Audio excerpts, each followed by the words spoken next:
Hi, I'm Andrew. And I'm Brandon, and we're co-founders of Teknically. Andrew and I have been good friends since grade 1 and have always had a passion for technology. We ended up going to different high schools, but reconnected again at Wilfrid Laurier University last fall. In high school, we both started our own technology-related businesses, and through these businesses, we recognized how important websites were to our success, but they took a lot of time to maintain and manage. We assumed this was the case for all small business owners and that they would want a comprehensive website management solution. We started off with the canvas and knew that it was vital to nail that initial value proposition for a specific customer segment. And so this made up our first critical hypothesis, which is that small business owners want a comprehensive website management solution. We went out and interviewed 49 local small businesses and were shocked to find out that not all of them valued their website the way that we thought they did.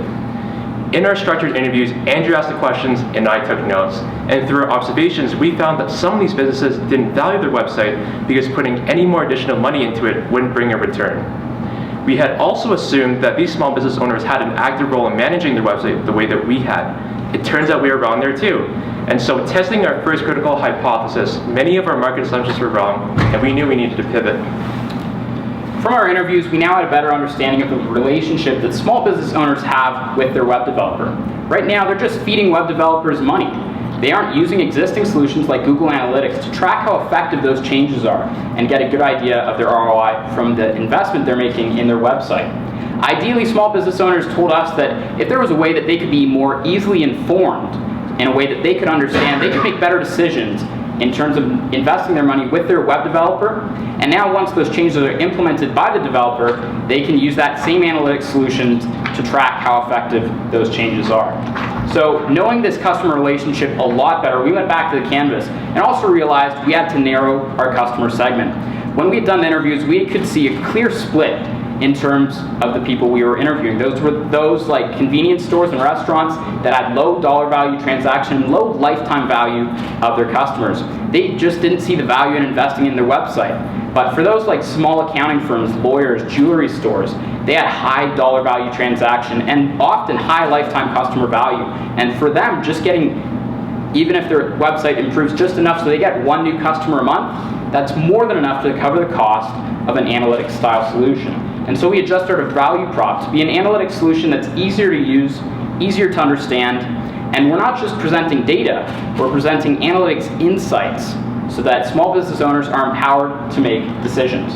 So that brought us to our second critical hypothesis, which we needed to test, and that was our assumption that small business owners can't effectively improve their website because they lack insight from current services like Google Analytics. And so we went out and interviewed 48 small business owners, and we had hit the mark.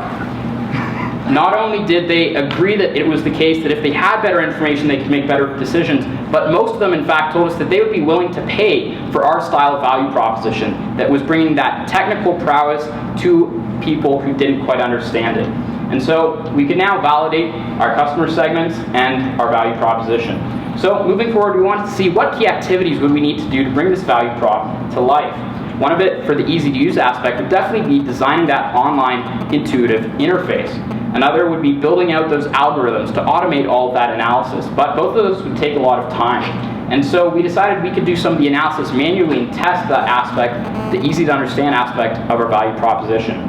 Now, we decided to do this with a minimum viable product.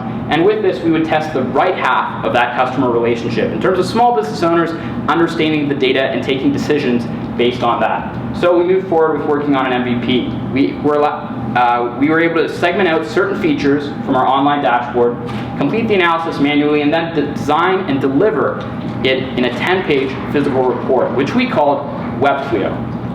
We took our initial designs out to small business owners, and we got some really valuable feedback. They said, there's too much text, so we went and cut back on text. We included better color, diagrams, and turned the last 2 pages into a 2-page action plan, where we had, do you want to get the clicker? So we had the 2-page action plan where we laid out step by step which steps they should take to improve their website.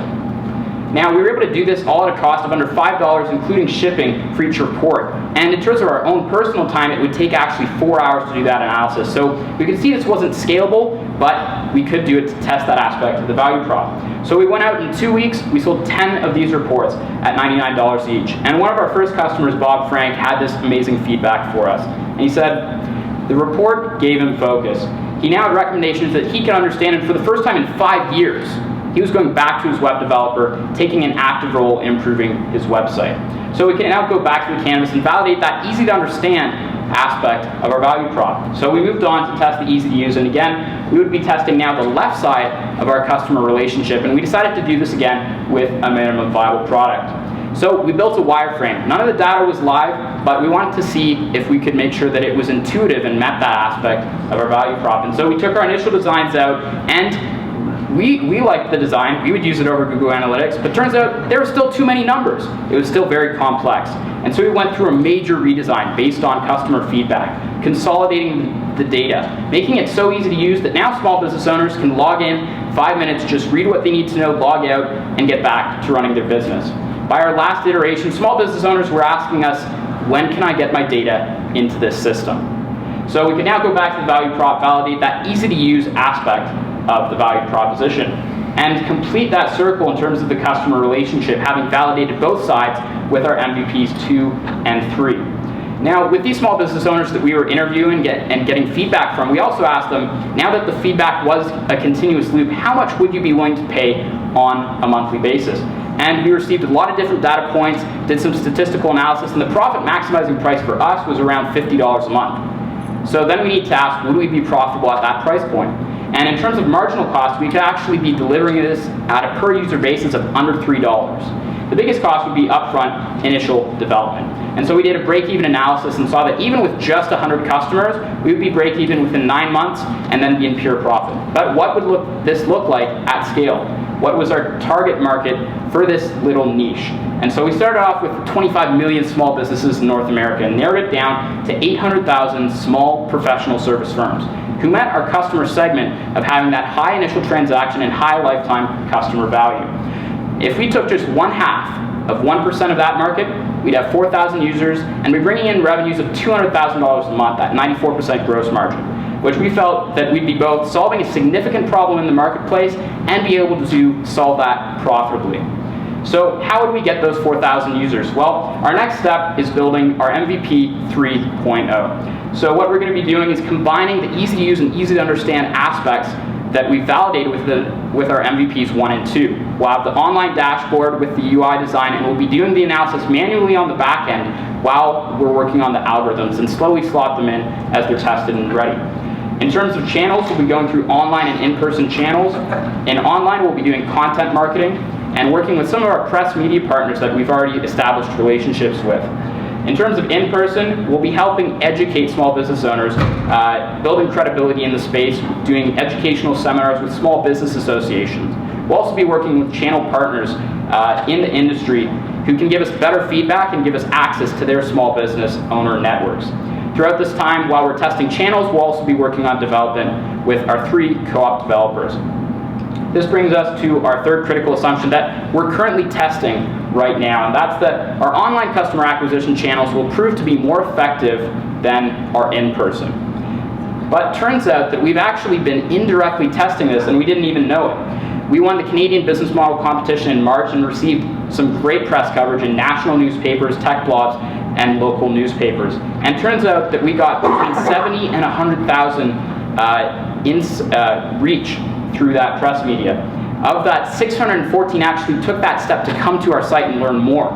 And we didn't anticipate this at all, so we didn't even have a form to capture their interest, but now we do.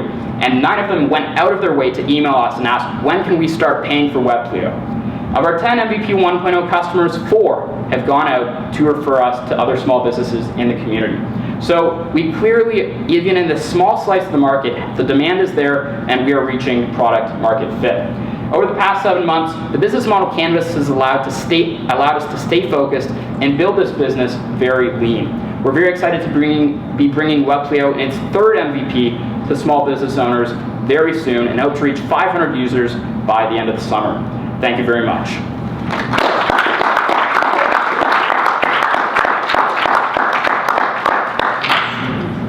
Woo, take a breath. So good job on covering all the key aspects of the canvas.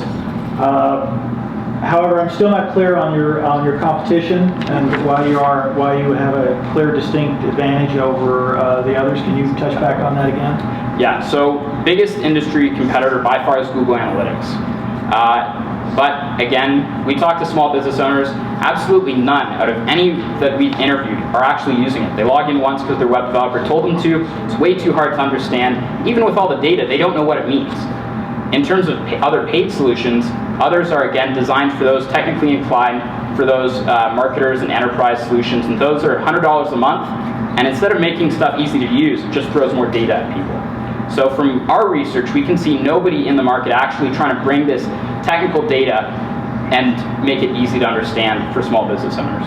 Okay, I got it. So how do you stay ahead of Google Analytics? They're going to see you, they're going to see your traction, they're going to adopt what you're doing instantly. Maybe, I'm just hypothesizing. Oh, we've definitely looked at that. The biggest thing is that we do have a bit of a head start in terms of the algorithms. Those are going to take a lot of testing, and once implemented, we'll actually be using data anonymously from small businesses to continuously improve those. And so we'll have a bit of a head start there, but we're very open to acquisition from Google if they want to take that head start and run with it. That's kind of you. And your marketing side of that is, tell me again on your marketing side what makes you different than Google Analytics as far as getting to those key customers. I know you touched on it, but tell me the differences. Because I don't know Google Analytics, by the way. I don't know how they market it. So for the most part, actually, they don't really market. They do market for higher end customers. So they have Google Analytics for free, and then they also have a premium version, but that one starts at $100,000 a month. And so they don't actually look at marketing at the lower end. It's just an assumption if you're going to do analytics, you use Google. They have tried some small business oriented marketing and schemes, but those for the most part, as much as we've seen, have not been effective at all. Because instead of changing the paradigm and making it easier to use, they just throw a new coat of paint on the UI every 3 months and hope that it sticks. Okay, so I understand your value proposition because these small business people, they don't know how to get that information. It's too complex for them. I'm with you there. And I liked your surveys. They were very personal, and those surveys led to you creating 3 different MVPs and continuing to improve the process, which led to great relationships with some of these people like Bob. Oh yeah. The problem is, how will you replicate that to get those small business people to understand the importance of it? That was highly personal and hands-on. When you go large to those 8,000 businesses, 0.5%, how are you going to replicate that process of getting those people as your customers? Sure. So a huge focus for us is really a lot about education. So the thing that really sold us to the small business owners was the fact that, okay, your website is very important. We're in an age where technology is quickly changing, and so you have to adapt to that in order to kind of grow your business. And so the plan for us is to really release a lot of content that is tailored towards these small business owners in sort of like different groups and niches. And so with distributing this content and having public speakers at these different events, we can really get to the small business owners and build that relationship in terms of really hammering down the importance of their website and sort of selling the solution to them as we did with the reports. The biggest thing we see though in terms of scaling, and that's why we have that third assumption that we're working on, is that initially we will be doing that educational seminars, but long term our blog in terms of having specific websites for accountant sections and providing insights in terms of that, we think that will provide long-term dividends and allow us to scale very easily. Are those costs you put up on there reflective of some real data gathering on how much time and effort it takes to handhold your customers? So in terms of the costs, that is just for servers and transaction fees. Okay. We have looked at support. One of our previous pivots we didn't have a chance to get to was we were looking at that full solution with 24/7 tech support and all of that. And we found that small business owners actually didn't seem to be interested in that. They weren't taking that active a lead. And so we cut that out, and as a result, we're able to drop our costs significantly. And so in terms of support, we're going to have a great video tutorials, we're going to have some chat sessions, and a great support desk that we have all integrated very easily. Do you know enough to know how many support staff you're going to have per customer? What's that ratio? The other way around, I guess. Right. Yeah. It's We don't have that right now just because that's one thing that we'll be looking at with our third MVP. We just haven't had that vast number of users yet when we can see what those numbers are lining up with. I think that's going to be your challenge, is nailing that down and determining those costs and then proving it out to investors as you raise money, because that's a big unknown that probably will freak some people out. The big thing we see though is that we're not providing like complete support. We are presenting you with the insights, and so for the most part it should be very easy to use and easy to understand. And from our second and first MVP, people definitely seem to be able to get through it by themselves for the most part, and so we don't anticipate support being a huge issue for us moving But you forward. still have to prove that. Oh, definitely, yeah. Okay, thank you. Good job. Thank you so much.